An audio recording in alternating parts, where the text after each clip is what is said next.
చెన్నై శివార్లలోని పెరియామెట్లో 22 ఏళ్ల ట్యూషన్ టీచర్తో 17 ఏళ్ల వయసున్న ఓ మైనర్ బాలుడు ప్రేమలో పడ్డాడు.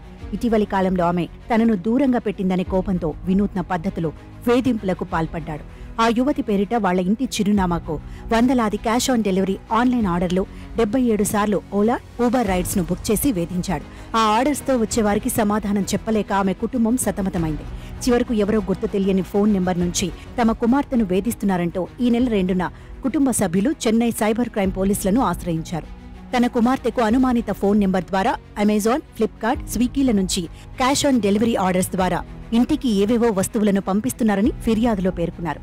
ఈ విషయంపై దర్యాప్తు చేపట్టిన పోలీసులు ఆ ఫోన్ నెంబర్, ఈమెయిల్ ఆధారంగా అతన్ని అరెస్ట్ చేశారు. బాలుడి దగ్గర నుంచి 2 సెల్ ఫోన్లను, వైఫై రూటర్ను పోలీసులు సీజ్ చేశారు.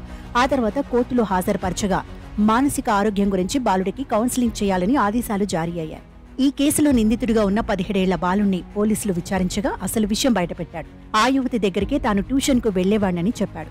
ఆ సమయంలోనే తామిద్దరం ప్రేమలో పడ్డామని తెలిపాడు. ఈ విషయం ఆమె పేరెంట్స్ కు తెలియడంతో ఆమె తనతో మాట్లాడటం మానేసిందని అన్నాడు. అప్పట్నుంచి తనకు దూరంగా ఉండటం మొదలుపెట్టిందని, అందుకే కోపం వచ్చి వేధించడం మొదలుపెట్టానని నిజం ఒప్పుకున్నాడు.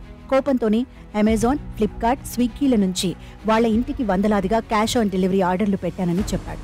ఆ ఇంటి అడ్రస్, లొకేషన్లతో 77 సార్లు ఓలా, ఊబర్ రైడ్స్ ను బుక్ చేసి సతాయించానని పోలీసులకు విచారణలో చేసిన నేరం ఒప్పుకున్నాడు.